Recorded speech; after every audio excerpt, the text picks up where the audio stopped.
Good evening. Good evening. So today's topic is mind training. As usual, I didn't want to teach from a text because I feel you all have more knowledge than me. So if you need the knowledge, then better you can read from book. So that's my own personal feeling. Also, I guess it takes a very short time for you to read a book, but a very long time for me to read a book. So, so I respect your capability to read book. Okay, not being sarcastic, but it's a reality. You are able to read book much faster. So now we talk about mind training, and so what on earth is mind training? What is the purpose of mind training? Why mind training? So we should go to the point of what, why, how. Okay? Because there's no purpose to say where mind training and who mind training. Right? There's no purpose. Who's mind training?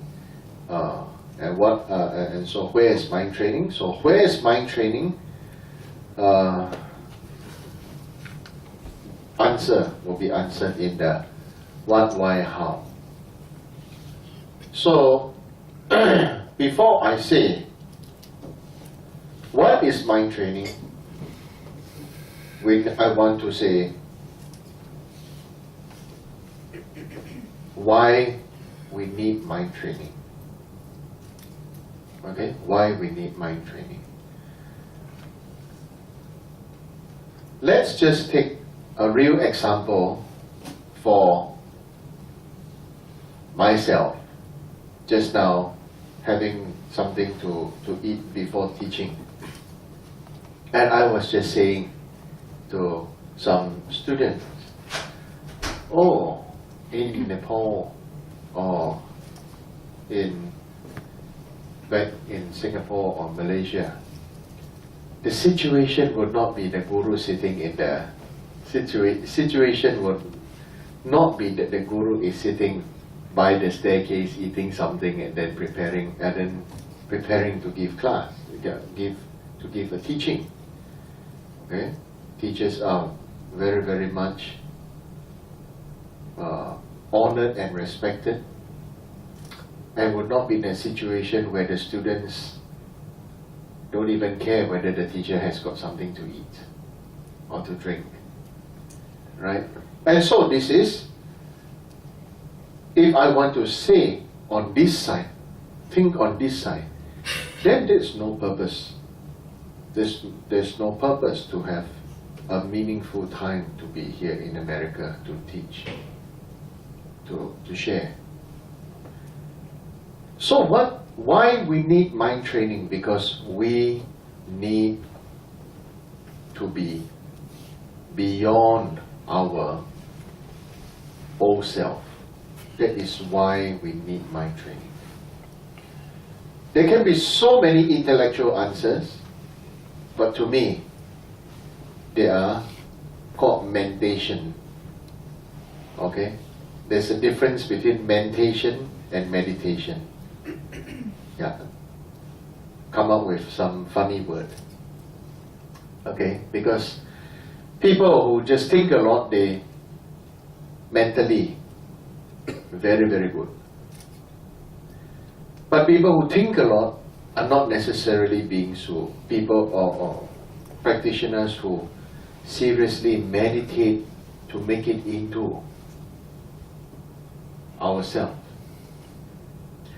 So it's the same as to say, is your life Dharma or Dharma your life? Right? So, so why? Because. Why? Because of sentient beings. Because of each other. That is why. because of each other. That is why. Because of wanting each other to be free from suffering, wanting each other to be able to look beyond their own suffering, go do things beyond their own old-fashioned doing. How do many problems come about? Okay, many problems come about because of ignorance. So how do you solve problems? Okay, many people just want to come and ask me, I want to solve the problem. But we must understand, problem is not meant to be solved like that. I would want to put it another way, that the problem that you are facing now is, I want to use a modern term, it's called karmic lesson. Like I said, I always say, some people, they work here in this place, and then they always have a feeling, or they are in a situation where people are maybe saying bad things about them, or gossiping about them. Next place, again same thing. Next place, again same thing. Third, fourth, fifth, sixth working place, they face the same problem. So when they come to me and they always ask, I need you to pray for me, do some pujas or do some rituals so that I will not face this problem again. Sorry, this is wrong. What is it that we need to really do is that we need to really go beyond the situations that we make ourselves in. Maybe because we have a bad habit of being sarcastic. Maybe because we have a bad habit of being expressing ourselves by using vulgarities. Maybe we have a different kind of a bad habit. Who knows? Definitely other people can see, but we ourselves, we cannot see. That's why it is a lesson, or a karmic lesson, or it is a journey. If we are to focus so much on solving our own problem, then there is no meaning to practice Dharma. So that is why we need to learn and cultivate mind training. So, what is mind training? For what? Okay. Many people like to say, have a mind training so I can become Buddha. Because Mahayana Buddhism stresses the fact that we should cultivate the deep sense that we want to become Buddha. But to me, this is really not the most important. Let's put it in another way, that somebody very religious, very pious, making offerings, praying, going to temples or going to church or going to everything, really very nice, can sing the hymns or can pray, can chant, can everything, but not a nice person. Let me ask you, which is that good? Is that good? What is the purpose of our real practice? Is that we need to change our something inside out. This something, this inside out is fundamental. Chasing after enlightenment is the same as chasing after name, fame, honor.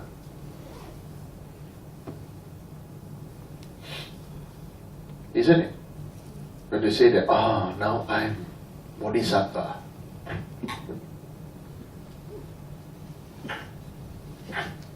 Sorry, little bit dusty. Bless you. Thank you. And so, you see, just the word, I want to be enlightened for the sake of all sentient beings, or just the idea, I want to achieve awakening so as to achieve, to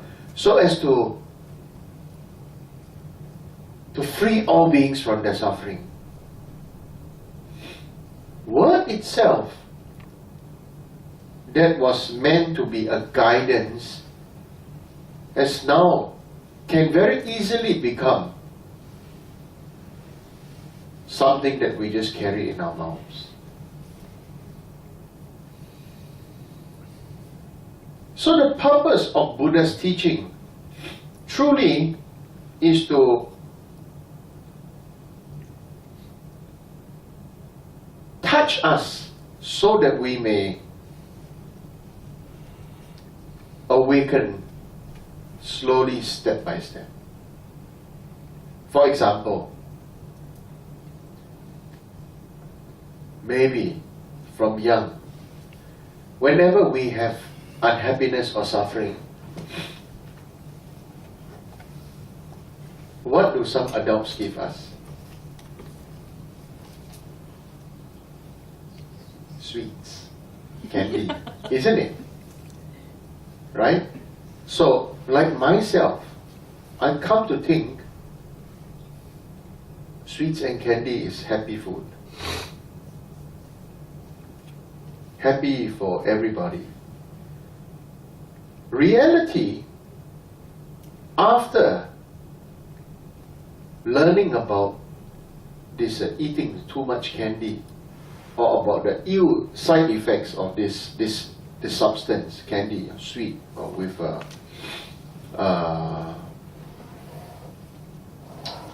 artificial flavorings, artificial colorings, and preservatives. As a child, who knows, isn't it? As long as that is a happy candy, we eat happy candy. Right? But once as we unfold, our journey unfold in our lives, suddenly chocolate and candy becomes a little bit dangerous. How many of you love chocolates? Okay? I want to tell you, I love chocolate. Until I realized what chocolate was. Do you want to know? You don't want to know.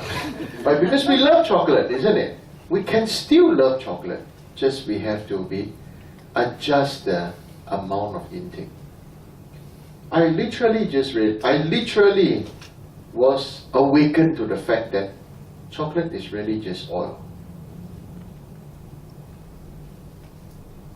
Because one of the president of my temple in Singapore, he works in a cocoa factory, chocolate factory. So the cocoa comes in its dried form in beans, and then he explains to me how it's done. Yeah, it's roasted and crushed up, and then it's pressed, and the oil that comes out, and what was the original color of it? He was even telling me the original color of it is like white, cream colored, the oil that's being pressed out. So I asked him, then how come it turns brown? Oh, the process is just the white substance put into the pot, and then it's heated, and then there's a stirring machine, and stirs and stirs, and it boils and it boils and it boils until basically, so then I got the idea. It's like you've got fresh oil, and then maybe you're frying pretzels, okay, and then you just keep on frying, and the oil turns black, right? No? Yeah. And so how come chocolate turns that color? How it becomes very fine and everything is because it keeps on cooking and cooking, so it breaks down and becomes smoother and smoother and smoother, and the pure amount of fat and everything becomes higher and higher and higher. So then the best quality chocolate are those that cook for a long time, and then so it breaks down, becomes very fine, and it becomes silky to the palate. And then after oil with cream, with sugar, with nuts, that thing packs a huge punch on calories, but brings up happiness by many, many notches. Alright? Yeah, temporary happiness by many notches. And so, similarly to our case in our life, same case in our life, reality is because of ignorance or lack of ability to comprehend many things or certain things, many things don't seem to fall into place. And so without mind training, the whole works of everything just boils down to me, myself, and I. How I want to lead my life, what I want to do, what I study, what I major in, what I can do, what I feel I can do, what I believe, what I this, what I that. Then the situation would become boiling a pot of soup with vacuum sealed vegetables. Right? So the more you boil things in vacuum seal, the tighter the plastic gets, and it's just at the end of the day, it's still just plain water. Because everybody believes they are this, and nobody wants to blend. Okay? So really, if we say, what is the benefit of practicing mind training? The real benefit is understanding that this spiritual path is about treasuring and loving others. Not about pleasing God or being a good sheep or listening just a blind faith, believing that everything is in good hands, or having the faith and everything or in anything. Because of fear, we want to believe in something so that there may be hope. So it's the equivalent, if that was true, if such a thinking is true according to Buddhist philosophical thinking, because of fear of hunger, I live near the plains, I live near the fields, but because I live near the field, I hope for a good harvest without doing anything. Is that possible? Can I have a good harvest of corn or wheat or rice or anything, or fruits, if I don't grow? Is that possible? No. I cannot just sit and wish that the field next door or the forest, maybe it's a forest, and then I cannot wish that it will clear up by itself and then food will just start growing from there. It's impossible. So why mind training is because you must know what you and each other want, what we want, what you want. You want corn? Grow corn. You want rice? Grow rice. But don't expect to grow rice and get wheat or barley. Okay? Don't expect that there may be a good harvest of a particular grain if we mix all the grains up and just throw them into the field. Okay? So, what I'm expressing very clearly brings to each and every one of us, including myself, that mind training is really to unscrew and check and clean up.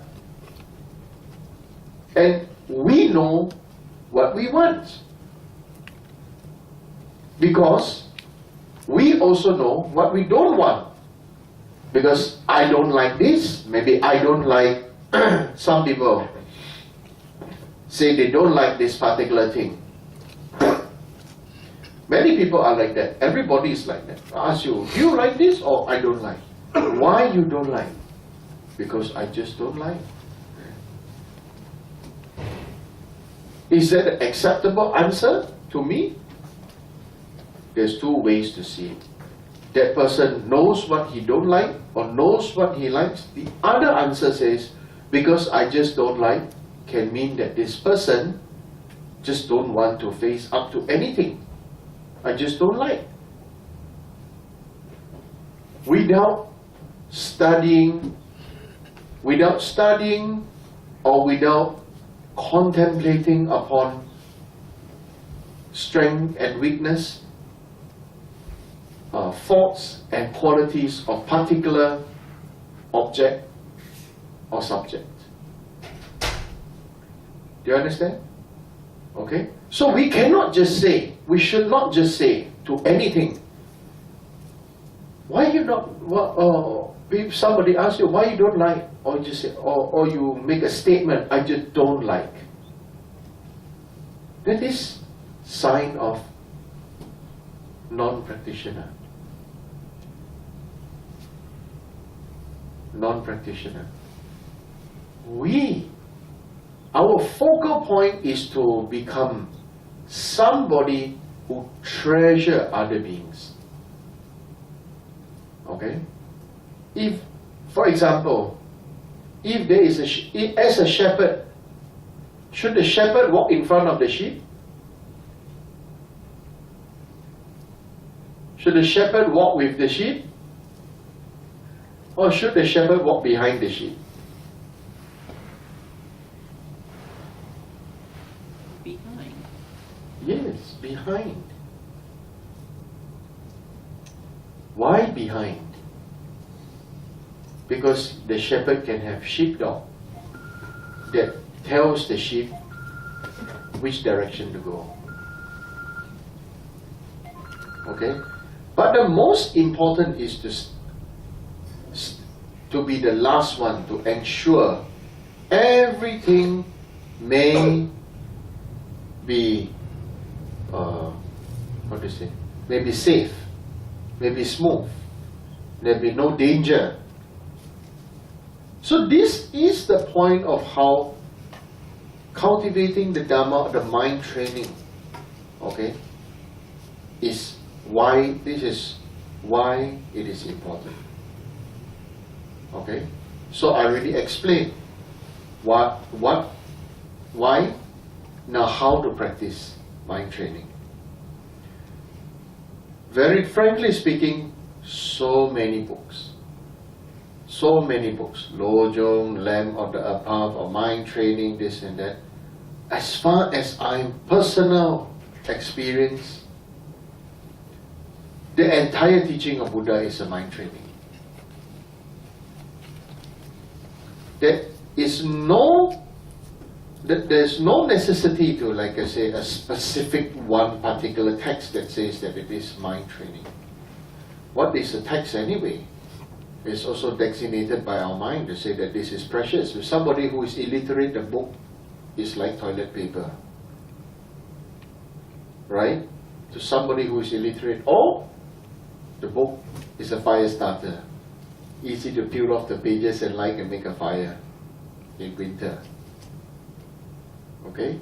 So, when we say now about how to practice mind training,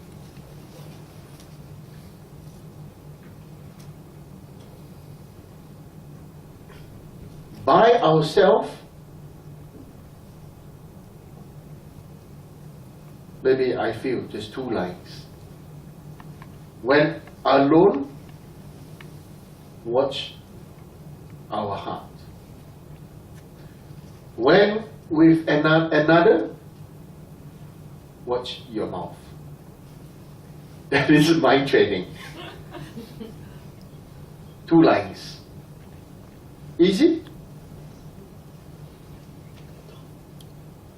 Huh? Easy. When alone, guard the heart. With another, guard the mouth. If you don't guard, why there is so much problem is because human being, we have so much belief that we are going to be human being forever and never going to die. That's why every single thing becomes so important. Every single thing we have something to say. Somebody has something to say, or we have something to, how to say, you debate, what do you say? Rebut. Right? So much of drama in life. Let's see, turn around and every day, maybe once a week, really should go to the terminally ill section of the hospital, where people are fighting to live one more day. What is mind training? Realize that people use the whole of their life in name, fame, honor, wealth, but when death comes, shit. You want to bargain with the Lord of Death? I give you everything, just give me one more day. No. Imagine, whole of your life, everything that you believed in, everything that we've believed in, everything that we've done, everything, all the money we've earned, all the property we have, your cars, your pets, your family, your loved ones, not one can make you secure, feel secure and safe. Not a single one of them.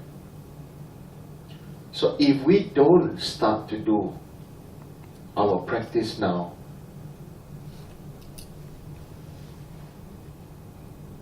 there will never be an acceptable when for ourselves.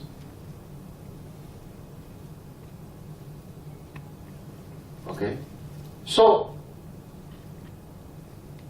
in terms of this mind training, please have common sense. Mind training is also about common sense. Why just pray for other beings when if other people are starving, you don't give food?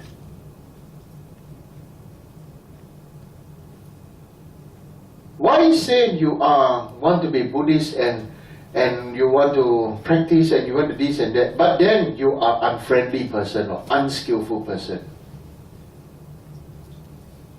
Or you are task-oriented person but with no direction. Very important. If we practice, we must have direction, because other people will be inspired by you, whether you like it or not. People will be inspired by you. Right? And so, Dennis.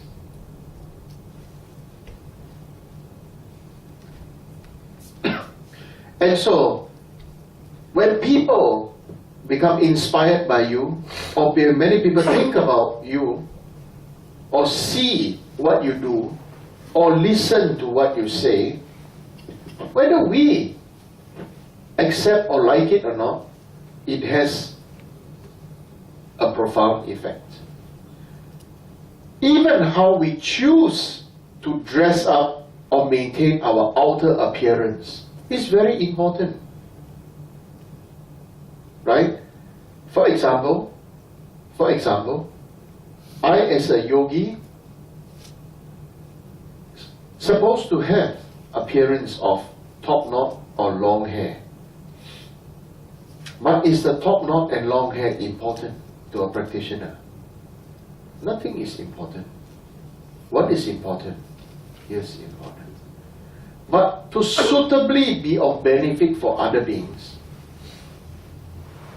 we have to readjust our situation, our manifestation, our body, speech and mind to be able to awaken or connect with other beings. The truth about mind training has only one purpose, not awakening, but but connecting with all beings. For that, Thekchen Choling's t-shirt behind. I did put right there. Yeah, connecting with all beings. That is the most important purpose. Now if we look at another example, Shakyamuni Buddha, if you ask him, if we read the text, people always request Lord Buddha for the benefit for our all beings, for the benefit of the people of the future, for the benefit for this, for the benefit of that. Please teach this, please explain this, please explain that. Then Buddha always will reply, good, good, very good. Right? Son of noble family, since you ask, it shall be answered. Right? And by this method, by explaining, then what is the purpose of explaining? Did Buddha explain to show off? Did the historical Buddha explain to show off? He did not. Did he explain to impress the person who asked the questions? No. Did Buddha explain to impress the people who were listeners? No. Did Buddha explain to impress the local lords and the kings? No, he did not. Why? So why did he do it? Really, it's for us. It's for us. It's for the people of his time and the people beyond that time. People like us. Right? So, the idea of awakening is really based on, of mind training and awakening, really is based on the first part of the noble, of this three principles of the path. Renunciation. Renounce so many things. The secondary renunciation was, so many secondary renunciation was taught. But Buddha did teach about the primary renunciation, but many could not understand. Secondary renunciation. What's a secondary renunciation? It talk about, oh, you are not your name, you are not your identity, you are not your ego, you are not this, you are not that. You are a accumulation of conditions and situations, thus you are this. That's why I can say, if this person don't have this hairstyle, it's not him. Or if that person don't have that makeup, it's not her. Maybe this person must have this nice long eyelashes. Is it called eyelashes, this one? Now, some people have eyelashes, isn't it? Some people wear that long eyelash to sleep. It's quite unbelievable. Right? They wear that long eyelashes to sleep. So, when we talk about renunciation, all these, very frankly speaking, are going to be difficult to renounce because we did not focus on the roots. What then is the root? The root now is to go back to the foundational historical Buddhism. Buddha taught there are the 6 realms of existence. That you may be a human now, but you may not be again. Right? That you may be American now, but you may not be American. Even if you are alive, you may be of another country, but you may migrate here. You may be here, but you may migrate somewhere else. But focal point now is to talk about what makes us think that we are going to be alive. What makes us so confident we are going to be alive? That is the main point that we all must fundamentally ground ourselves to. When we can ground ourselves to the point that in the end, what is it that make me so upset and so anal and so unhappy and so maybe stressed up about things, about why certain thing must be like this, like this, like this, like this, or like that, like that, like that. Why it must be named this and why it must be named that. Right? Why, who says eating this is bad? Or who say eating that is good? You know, many people have so many things to argue about, to fight about, to prove their point about. At the end of the day, it's about being alive. Let's just think about one thing. How many of you, if you were trapped in the, if the plane you're in crashed on top of the mountain from this winter, nothing to eat, would you eat the body of your friend to survive? Probably.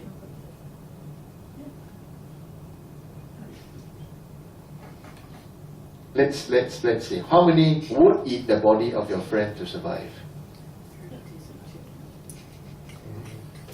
Yeah. Huh? Of course, if the friend is dead, we must now assume in mind that your friend is dead. Don't murder him. Okay. Okay. How many of you would eat the corpse of your friend? Okay, to survive. How many of you would eat the corpse of your mother to survive?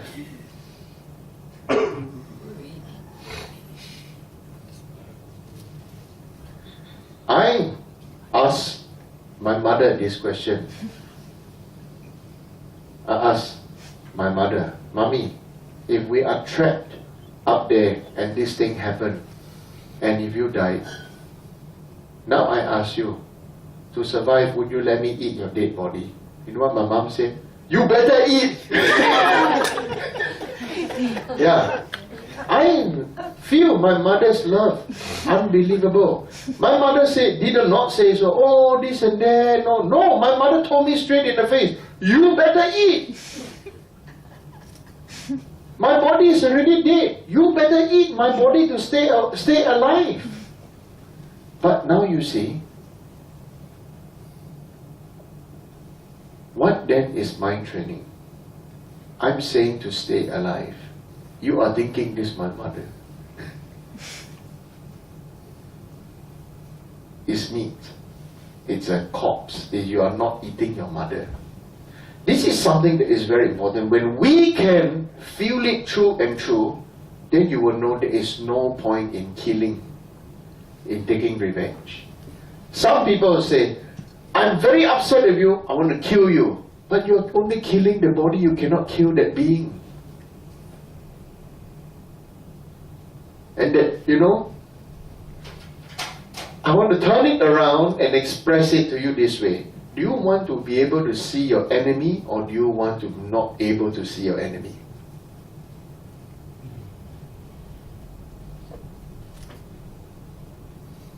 How many of you say, see the enemy? How many of you say, not want to see the enemy? Okay. Now, there's another thing. How many of you would not want the enemy to... How many of you would not want to see the enemy in relation to the enemy is camouflage from you?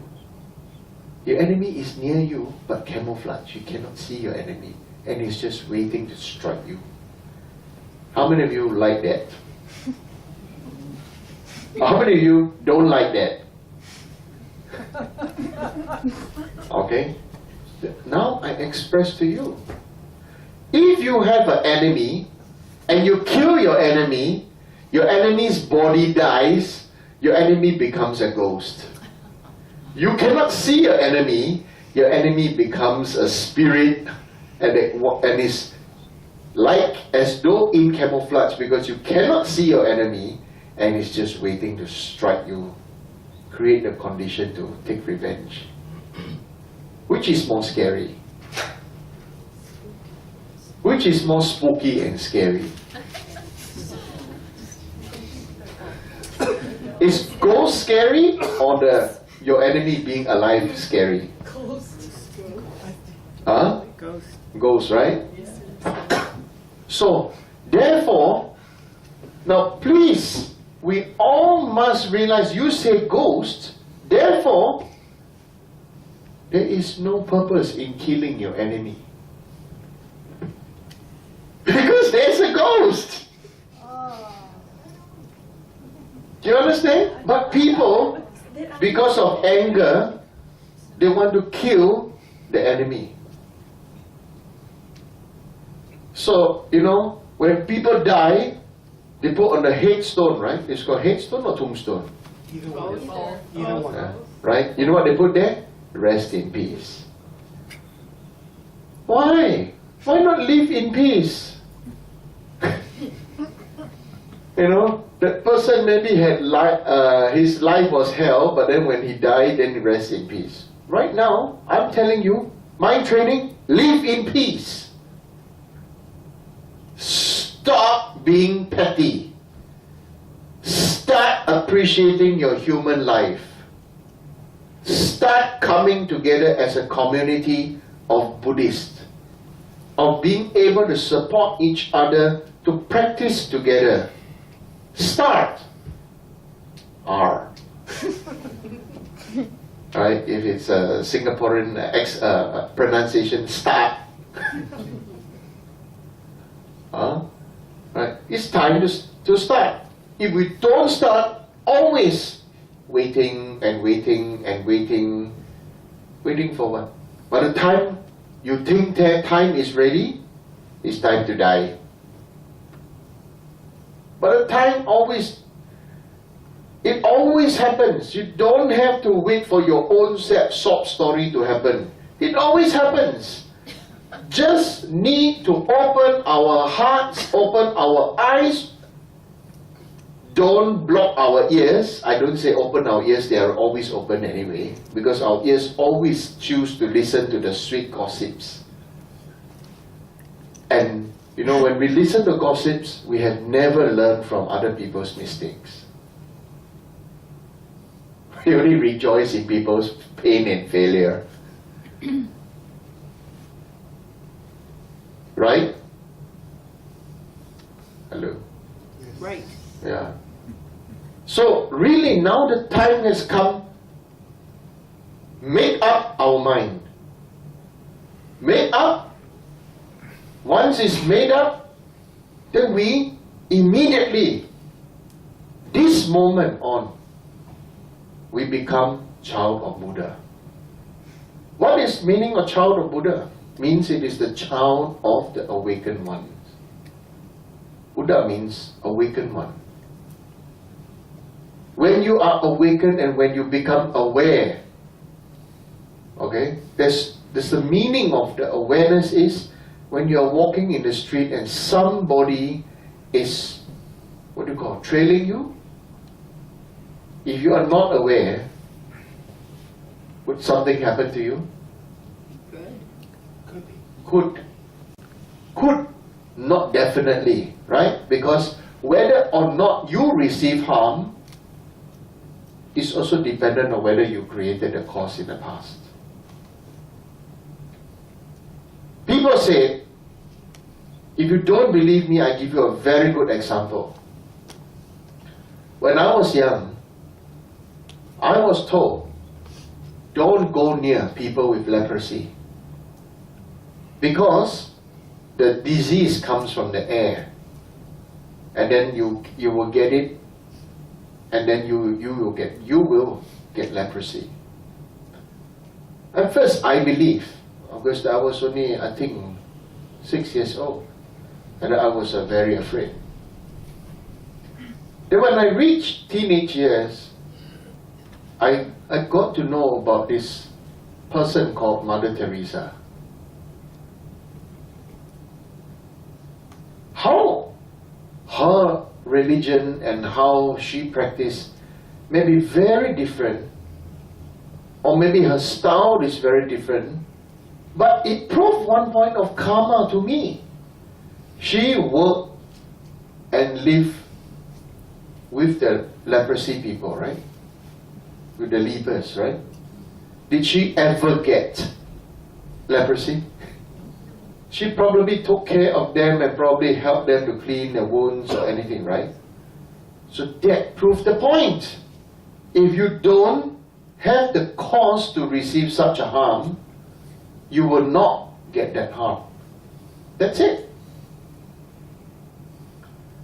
If I have never screamed or yelled at you,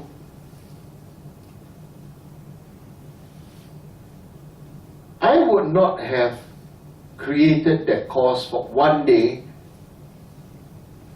I would not have created that cause for you to be so upset with me, and one day you would take revenge and something would happen, the same or if not worse would happen to me. Right? It's just not rocket science. It's not rocket science. And there's so many people who conceptualize the teaching of Buddha, who may study teaching of Buddha, but become mentation and not meditation. So there's no purpose in memorizing the whole teaching of Buddha or understanding or passing the exams and all that, and we are not meditators. Or what does the term meditator mean? Meditator does not mean every day. A meditator means somebody who reflects. A meditator means that you hold upon yourself the qualities of a mirror. You cannot just leave the mirror there alone. You have to use it. You would use it to see the reflections. At the same time, you have to always clean and polish the mirror. If you just leave it there, it becomes like cloudy, stained. Right? You know? Did you realize? Right? You just leave it there. Even glass, same. You can wash your car. Nothing, just leave it there. Even if you were to cover it with a big sheet of plastic, after some time you just remove it. It's not bright, clean and shiny. It's always have carbon that shows.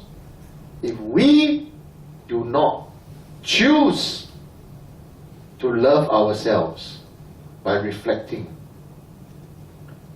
it really becomes such danger that, you know what is the biggest danger? You want to know? What is our biggest danger? Okay? My personal experience, my biggest danger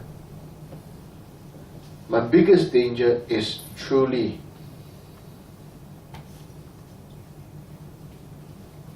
because of lack of awareness comes ego. Believing that I am real and I am who and what I believe to be am. This is my personal danger mark. Personally, I feel this is called danger mark. If we are not, I'm not, choose to practice awareness, to always think about, every day, sometime think about, to reflect. I would believe I'm real. I would believe I'm great. I would believe I'm a great practitioner. I would believe I'm the holder of Dharma. I would believe so many things. I would believe I live forever. So, really, all of us, if we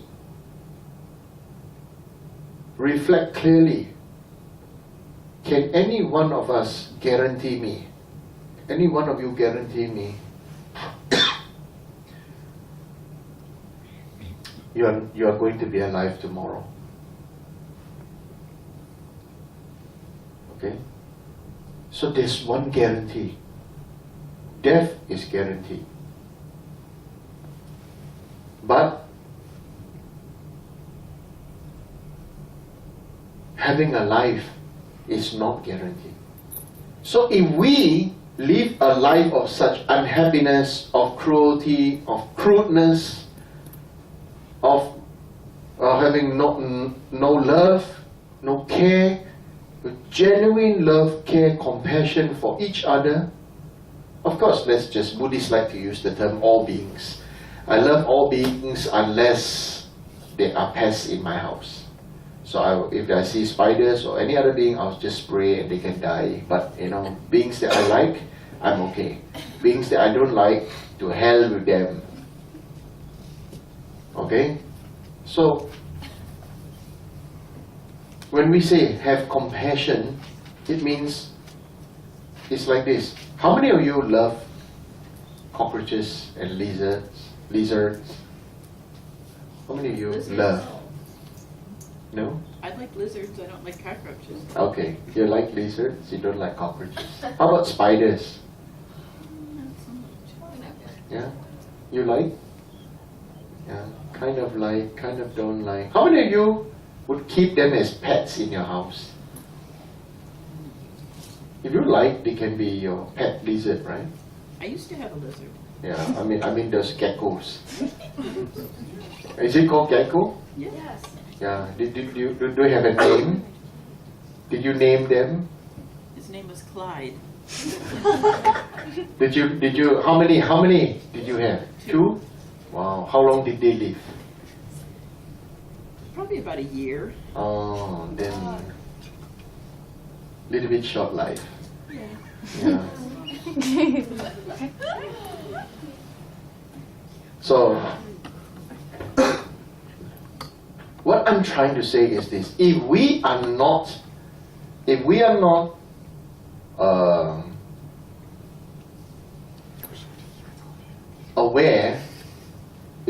aware, then what happens is that what I like is okay, what I don't like is not okay.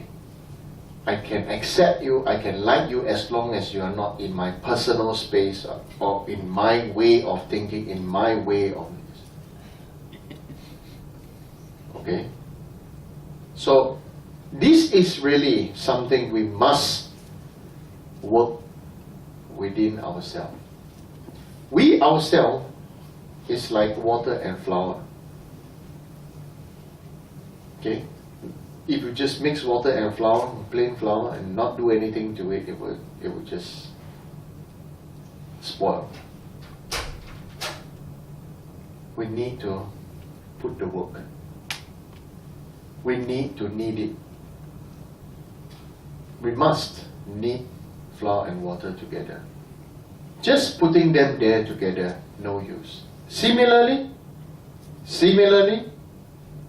any one of us who aspired for Buddhism to propagate, they are the first ones to face. You must be prepared that you will be the first ones to face suffering.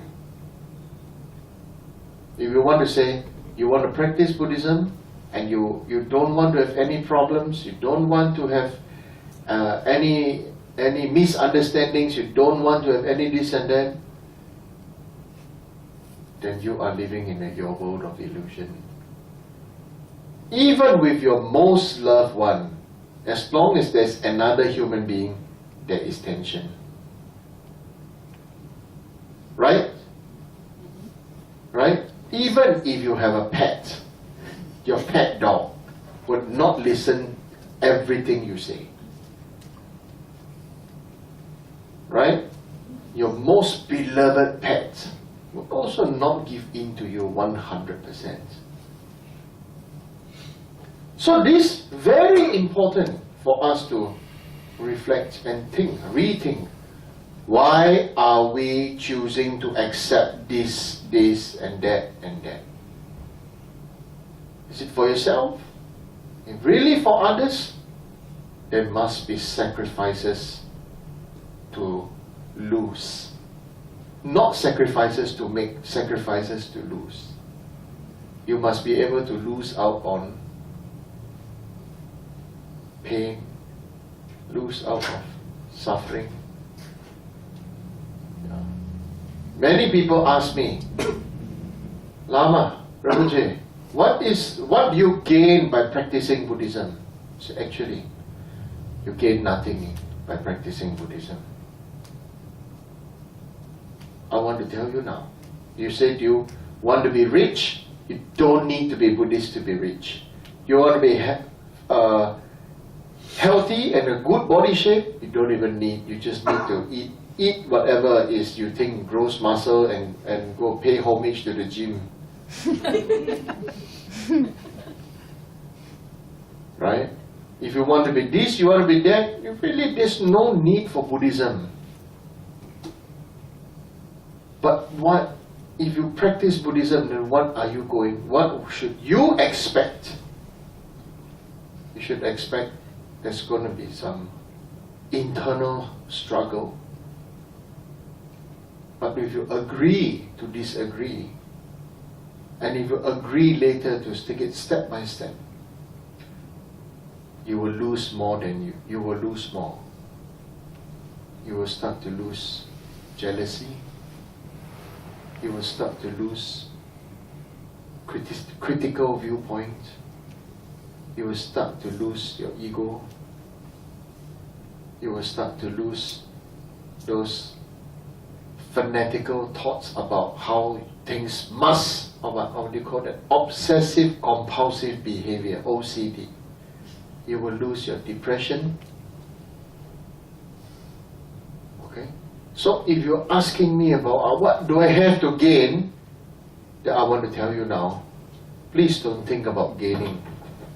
It's like if your plate is dirty with the dried and caked up sauce from yesterday's lunch, and it's dinner time now, please wash your dinner plate before you get some food. Right? Make sense? Yes. Make sense? Right? No, make dollars. Okay? If you think right now, we think about what we have to gain from cultivating or mind training, I'm sorry. It's the equivalent that your plate that is yesterday's lunch, maybe you had a curry lunch and it's dry, and then now you go and take something else. Make sure we have to lose the stains. Make sure we must agree to start a clean slate. This is really important for each and every one of us. We cannot keep on thinking about what I want to gain, what I want to chase, what I want to have, what I need to do, we need time to really just. Maybe Buddhism is really for young people. If you start young, good for you. When all the other things arise, you have each other for support and discuss. But Buddhism, if you are 40 something, 50 years old, and you've gone through heaven and hell in your life, then the time has come for us to really say, time to put down. What is it? What in the end, what's all this for? Car is just for traveling A to B. I had a student who had a Mercedes-Benz, but had problems with a Mercedes-Benz. And so always change, but every time change is still Mercedes-Benz. Right? And he said that, it's only he said this is only the mode of transport, so he's not attached. So I said, really? Why do you drive Japanese car like me? Drive a Japanese car. And he said, it has become something that he fixated in his mind, that a car has to be a Mercedes-Benz or a BMW. I have another student who whole family drive BMWs because somehow that is the way it should be.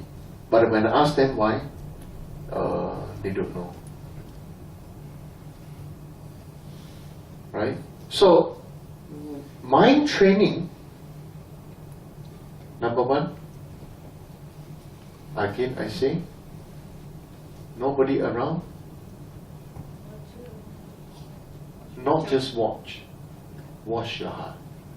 When nobody is around, watch and wash your heart. Another person, watch your mouth. Okay? Talk too much, talk too little, talk for the sake of talking, talk to show off, talk to this, talk to so many. But with another person around, please talk. Don't say, oh, this and that, so I don't talk. No, you are not a statue. Talk.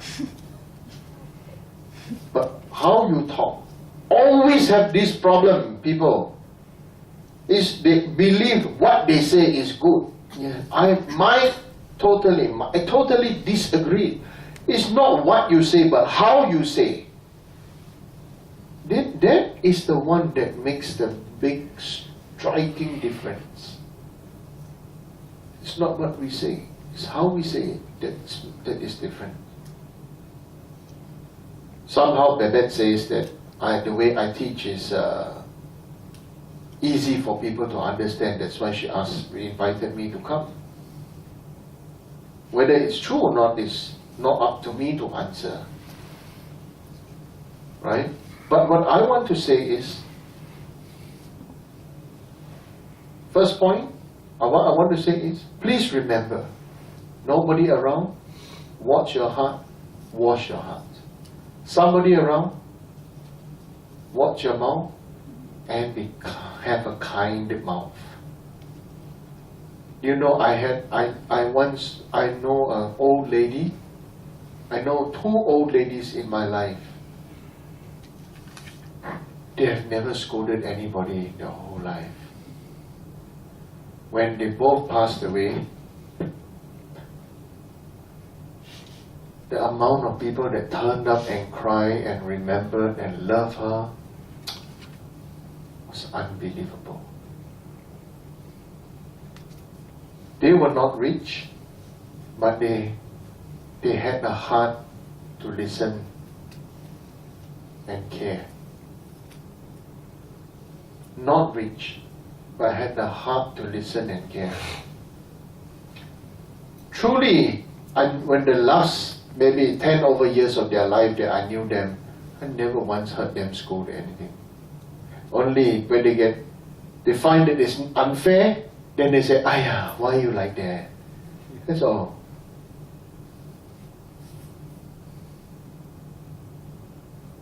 Right? But many of us don't have kind heart, don't have kind mouth. These two old ladies, kind and compassionate heart, and a very kind and skillful mouth. Not what you say, how you say.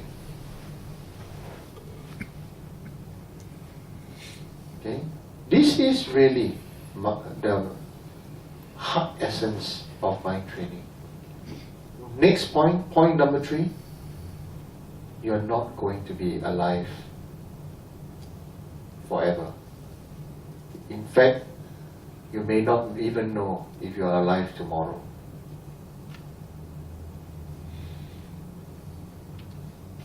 So, everybody dies, but not everybody lives.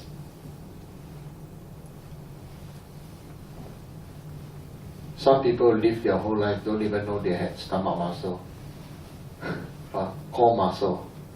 Some people, why you laugh so? Why your reaction so big? Right? So,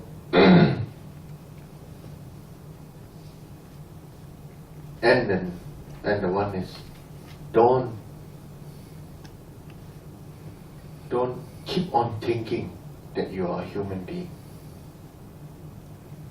Don't keep on thinking, because at a snap of an instant, When we cross the road, we may be struck by lightning.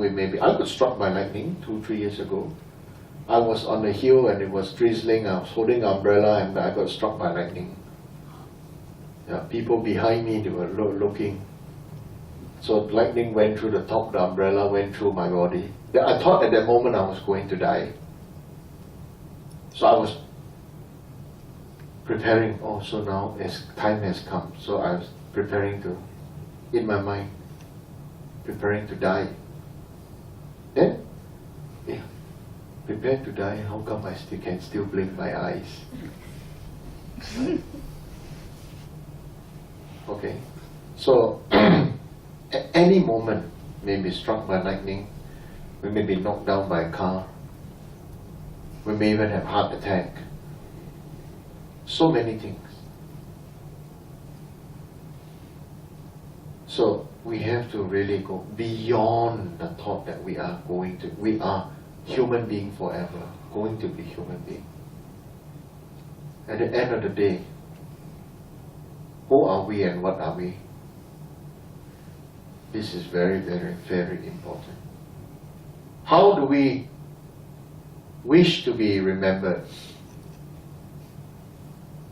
I think that is one of the guiding principles of how we want to live our lives.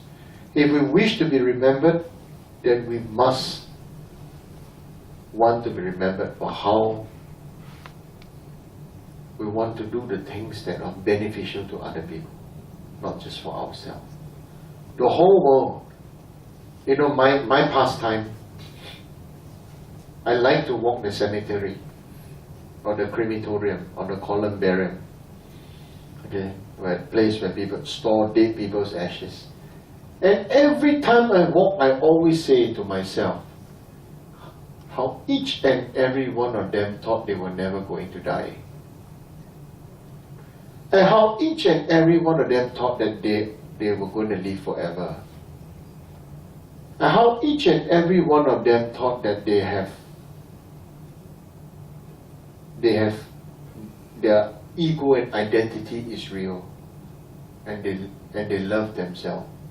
And how each and every one of them thought that somebody would help them and somebody would save them, or maybe this and that. We say all these are illusional hopes. So,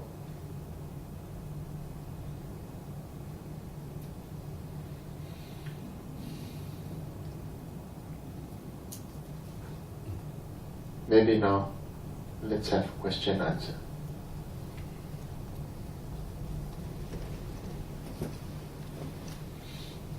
Anybody have any questions?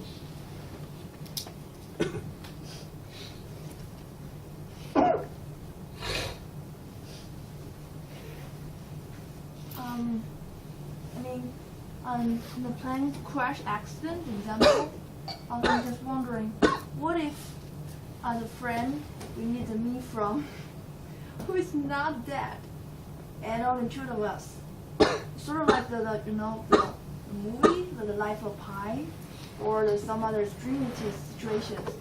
So, how can we overcome the survival instinct?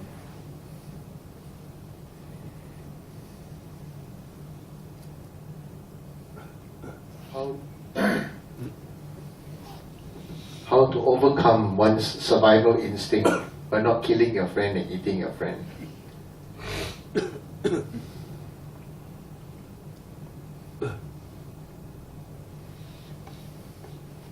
Thinking of the kindness of others.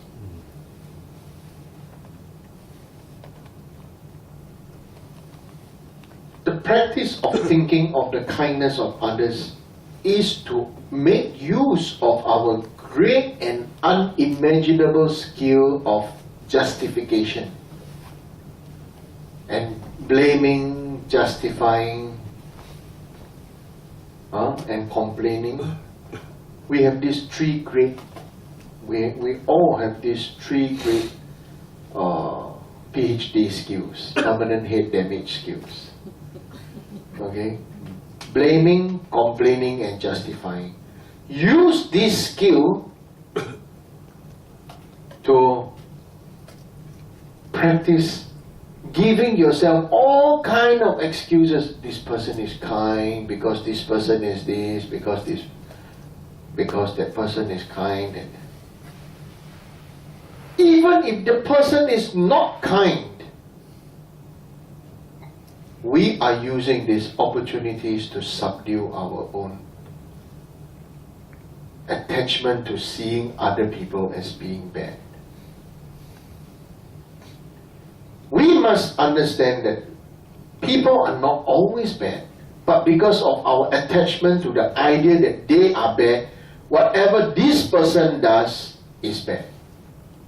That's why when people are upset with another person, sometimes people say, I don't even want to hear that person's name. Or would they say, if that's the case, then whatever that person does is bad. That person is just bad. That person is just condemned. But we ourselves, all of us are professors. All of us are doctors in complaining, justifying, and blaming. So use those skills to break that cycle of our attachment of seeing other people as bad.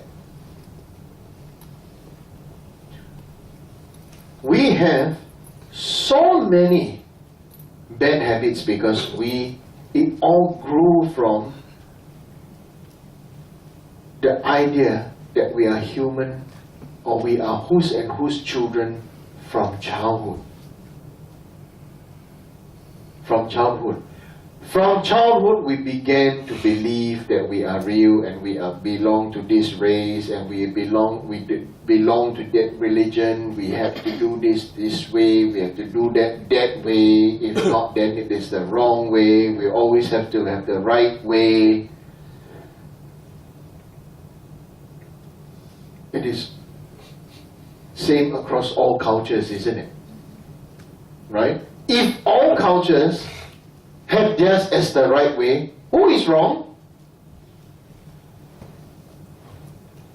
Always, then somebody else is always wrong.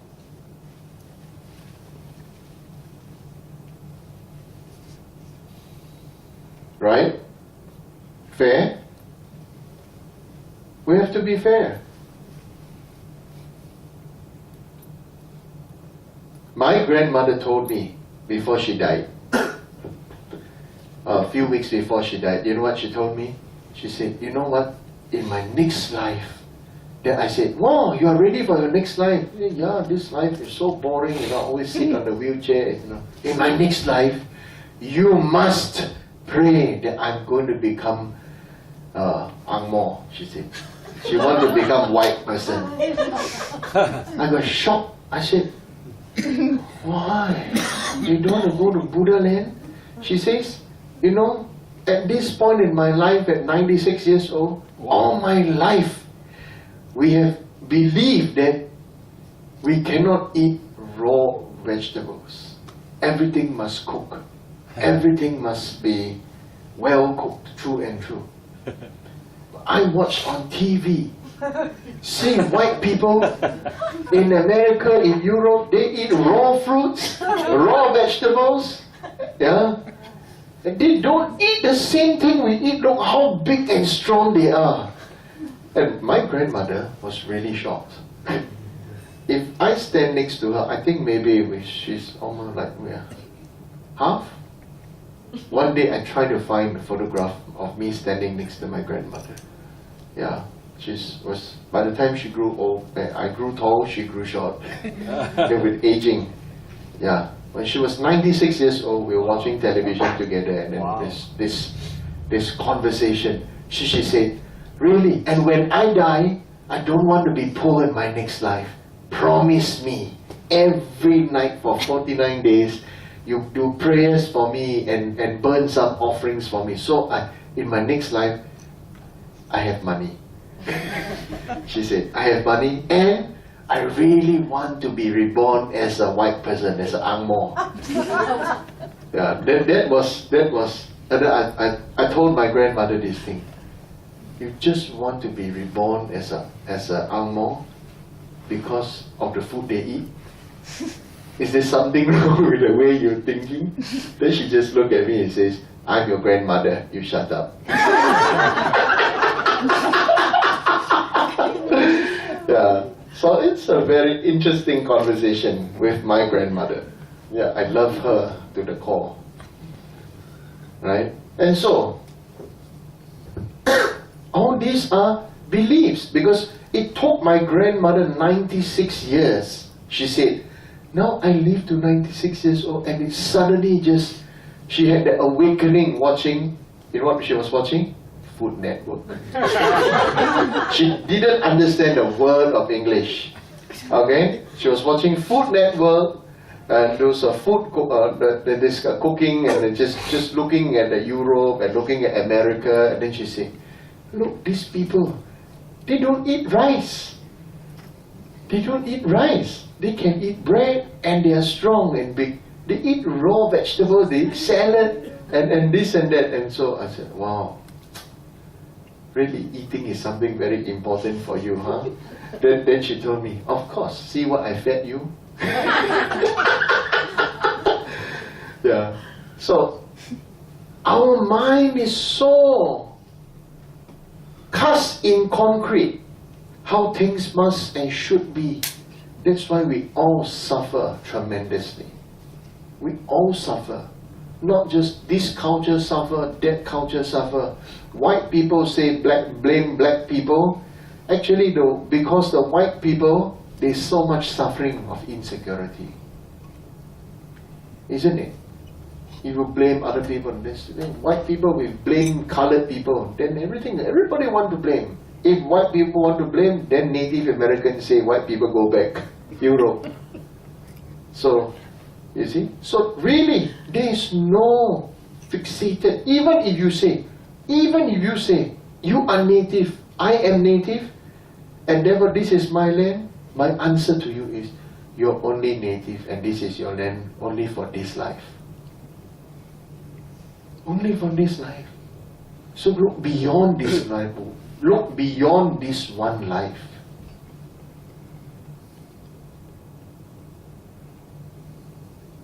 We all have feelings of deja vu, isn't it? We all must have had some feelings of deja vu in our lives. Whether we like it or not, we like to admit it or not, definitely. Okay? So, truly, I hope after tonight's class, you remember these few points that I've just said to you. Maybe write them down. Okay? And make up your divine mind to become somebody greater than yourself, because you can never solve the problem the way you created them. If you created the problem by fighting, you can never solve it by fighting. If we created the problem by quarreling, you can never create by quarreling.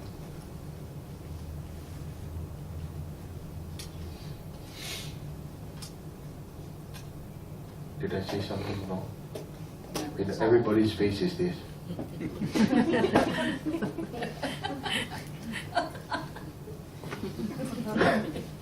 Yeah.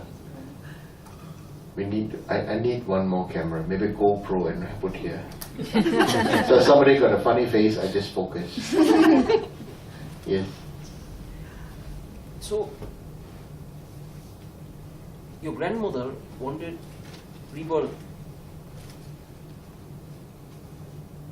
But in the Dhammapada, Buddha says that after death, the only way to get liberation is to destroy that craving even for rebirth. But how to destroy that craving? Won't that come with higher knowledge? Why are we so afraid to give up this self-identity? It's the same. Why are you judging my grandmother? You see, it's the same. I can use the term that you are judging my grandmother, or I can say that you are curious and asking a question. Yeah. Yeah. So my answer for you is this. My grandmother knows she's no angel. She wouldn't be able to be liberated in that one lifetime. Right? Yeah. My grandmother always joked with me. I asked her to recite some name of Buddha. And she said, "Oh, you asked me to recite the name of this Buddha, and you asked me to recite the name of that Buddha." Basically, it's Amitabha Buddha and Avalokiteshvara, Kuan Yin. You know what she did? Without my knowledge, she said, "Don't say."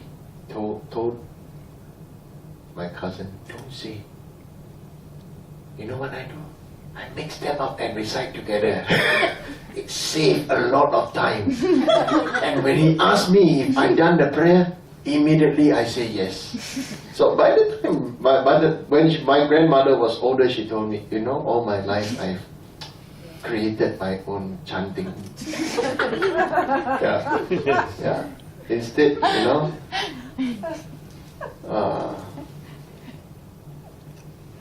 yeah, she said because Amitabha Buddha is Buddha and Kuan Yin is Bodhisattva, so she came up with that Namo Amitabha Kwan Yin Pusa.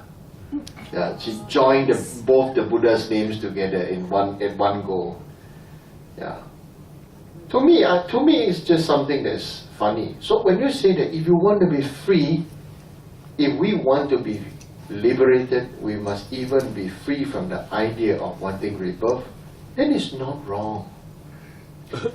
But how many people can just, ordinary people who have not, I think, but I want to say one thing.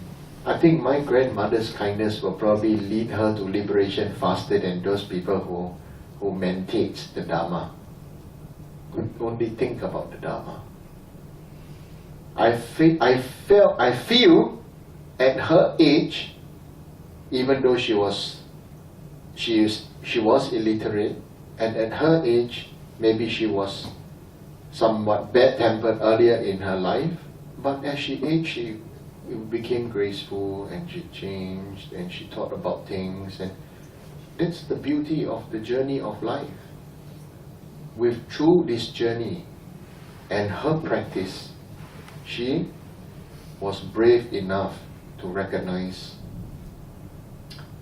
that she had her faults, and she thought about how she can become a better person. She did think about it, and in her own ways, she succeeded. Maybe in her next life, if she is born as a white person in America, she said in a big white land, in a big white land, I believe, she said, "I want to be like you, can speak English, can speak English." She says, "Oh." She said, "Speak English good, can read so many things." My grandmother illiterate. She can only write some numbers. Yeah. But I believe because she did have enough time for her own reflections, she probably would be much nearer to liberation than any one of us, including me. Right? If we just not meditate and just think and eat this and this, Buddhism has got three aspects. The spiritual aspect, the scientific aspect, okay, and the life, maybe I want to say maybe a more common sense lifestyle aspect.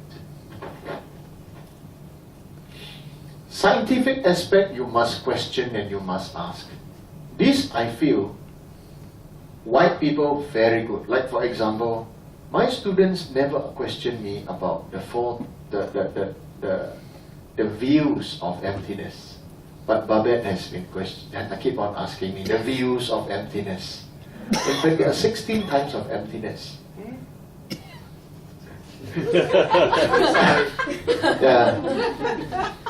There are 16 types of emptiness. Yeah. And there are different views in accordance to that, on which Some are Hinayana and some are, oh, we don't say, let's call them the Pali tradition and some Sanskrit tradition. You see? And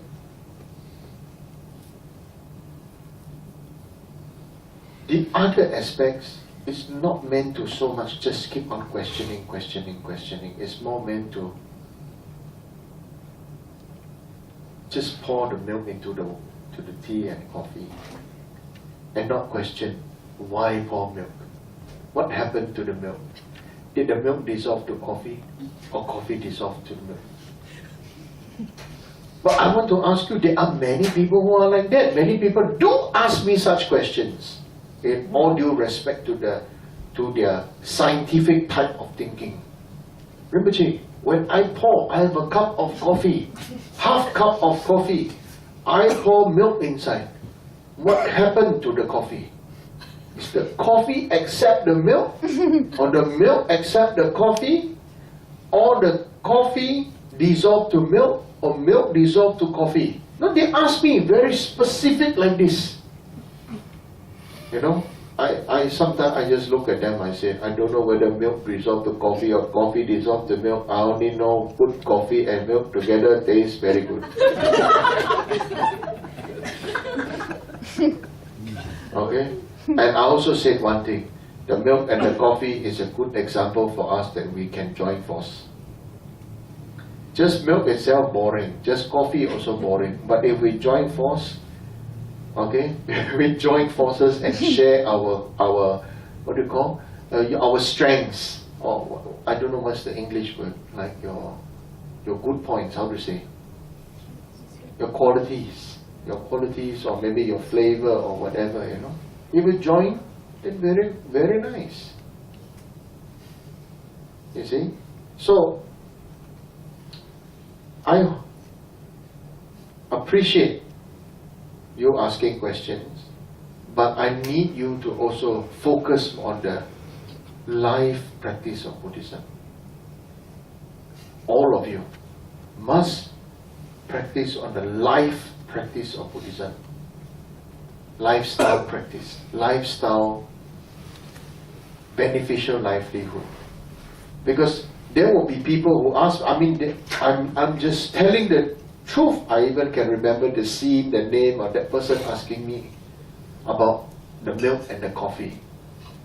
Yeah, because he was telling me, oh, according to my knowledge, these two do not blend. Yeah, they only exist together for some time, and if you leave them alone, they will break up. They will break. You know, they say the acidity of this will make it look like they will allow it to be for a while. The acidity of the coffee. He was explaining to me. Really, he didn't mean to be rude. Acidity of coffee and tea will make the milk break after a while. How long? Maybe 2 days, maybe 3 days, but they will separate. I said, yeah, very good, thank you. I think in my life, no chance for me to see that. Every time you put milk into coffee or milk into tea, somehow, somewhere, miracle, it disappears inside. So I don't have the patience to see, to keep it in a plastic bag or in a bottle and leave it there. I say maybe someday I will try.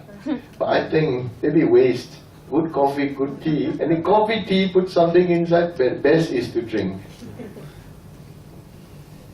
Yeah. So, important to ask, important to question, but we need to know the different aspect of Buddhism. Spiritual aspect, a spiritual religious aspect of Buddhism, scientific aspect of Buddhism, lifestyle of Buddhism. So, of the three, only one need to develop sincere faith and do.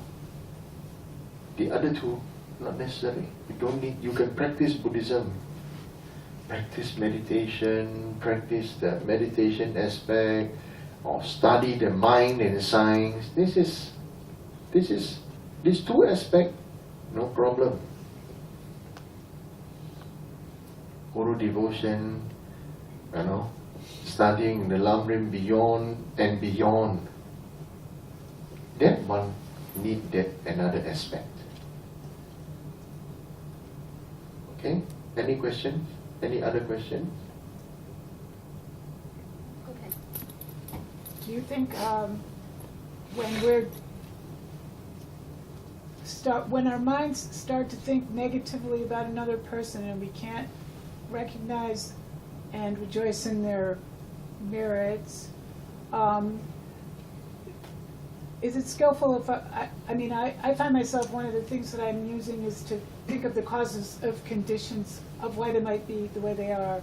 Like, start to think, well, maybe they're tired, or maybe they had a bad day, or maybe they're, just had an argument, or maybe they couldn't find a parking space. And by the time I think of 3 or 4 of these things, I don't perceive the person as so fixed and permanent. I start to realize whatever's happening with them is causes and conditions. And then I kind of do the same thing with myself. Like, if I feel in a bad mood or I'm miserable or something, I think, well, maybe I'm tired, or maybe I didn't have good dreams last night, or maybe there's some bad habits, and then I'm not so very much whatever I think that I am. I'm actually all these causes and conditions. What do you think of that idea? That is wonderful idea. Thank you. That is very good practice. That is using your skillful methods to overcome negative mind. Any method that can overcome one's negative, overcome one's mind from being overtaken by negativity. I don't want to use the word negative mind. You see? Our mind is neutral. It's in a state of tranquility and reflection. It is in that state. It's just that it is polluted. Okay? Anything we do that may prevent our mind from being overtaken by negative is best. At the same time, now please, we must take note, if we prevent our mind from being overtaken by negative emotion, then we also need to put the effort into our mind from being overtaken by happiness and craving too, and desires too. Don't swing the pendulum. If you want rings, hang on the middle way, then hang. Even attachment to righteousness and one thing is everybody say, to practice spirituality is to have righteousness. We have to be careful of that. Is your righteous or my righteous? His righteous or who's righteous? You understand now? Yeah. I have a question that may not be related to today's talk, but I've been thinking about it. So I have 2 kids, they're 17 and 10, and they've been asking me, why you obsessed with Buddhism? Why you go and take the family time away, going there? So I think I tried to explain to them. When I go to Singapore, I was surprised that your temple has a lot of young people, much younger population than here. And you also have Junior Dharma, the group. Now, I was curious what do they teaching there and how they attract young people. But if you look at Western, Australia probably per person the most Buddhism in Western countries. If you look at that teaching, you all see a gray hairs majority of them. So when I try to explain my case, that the Buddha is training your mind to be kind, to be nice to people, and be easy yourself. And the question, what's that different from other religions? The Christian teaching the same thing as well. So what makes the Buddhism teaching different from other, and what attracts the young people? It's not convert them, but believe the Buddhism? I personally, truthfully, I'm not out on a crusade to convert anybody. I grew up always being like a trophy to be converted by all my Catholic and Christian friends. Everybody wanted to convert me. I see my classmates, the moment they converted, they are left there. The idea is, you convert somebody to Christianity, you can go to heaven. Then those get converted, I ask them what happened, they just go to church now. Then what happened? Just go for mass lah. And then what happened? Then activities lah. And then what happened? Then they have whatever they want to say. But what I want to say is this.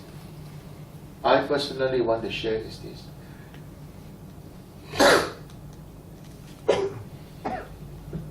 If people ask me, many people do ask me why I practice Dharma and this and that, I don't give them textbook answers. I just say, because I'm on an adventure. Yeah. I'm on an adventure to conquer and to see with my own eyes and to explore and not just blindly accept what other people tell me. That's why I embrace Buddhism. This is my truthful answer. It's like seeing an abandoned house and you're trying to be gung-ho and trying to be brave and then trying to go inside with a torchlight and trying to get some to be brave and ask some of your friends who are all chickens, we are all chickens together and go to the house and try to explore the abandoned house. That is Dharma. That is why I want to see Buddhism. Why is the house abandoned? Why am I suffering? Why does my mind keep on going in this way and that way? How come it never changes? Why do I end up always being addicted to chocolate or some alcohol or some people or some this and that? Why? I want to find out for myself. I want to have the shovel, I want to have the torchlight, I want to have a pen and a notebook and camera. I want to see and experience it myself. I don't want to just read the encyclopedia and pretend I traveled the world. I want to take the plane there. This is what I would say. If other religion, they have their beneficial aspects. Myself, I invite you to join my journey. If you are up to it. You say family time. If you want to say family time, which many people want to say family time, then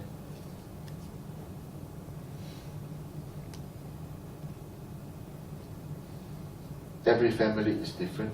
There's no one-off answer. There's not even a correct answer. But family time is, you have to see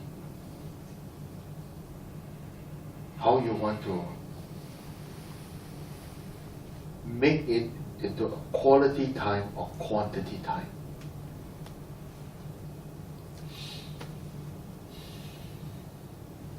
While you're growing up, were there moments where you spend very little time with that distant relative or your grandparents or that somebody, but that person stuck with your soul? Huh? But very little time. Yeah. So,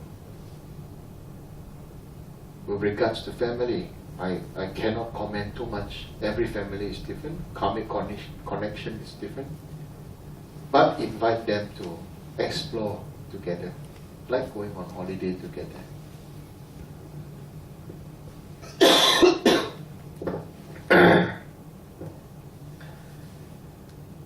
To me, accepting Buddhism is very much like going on adventure and holiday. No 2 days is the same, because our own mind go up and down. Sometimes your good mood, this food tastes good. Sometimes your bad mood, same food tastes bad. That's why it is interesting. And that's from my own personal experience. So I have some present for you.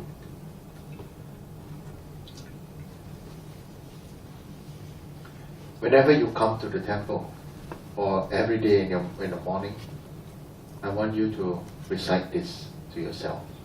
Not recite to the Buddha. Buddha don't need to hear this. I want you to recite this to yourself. And I want to say, thank you for coming. For those of you who are Catholics, if you are Catholic, you can. I think one of the very nice mind training in Catholic prayer is the prayer of Saint Francis of Assisi. Yeah. And that is that prayer itself is mind training. So I think you can just go online and type, and then you will see. Lord, make me an instrument of your peace. So, please enjoy your life. Please enjoy your human life. Please treasure your human connection. Okay? And expand upon them.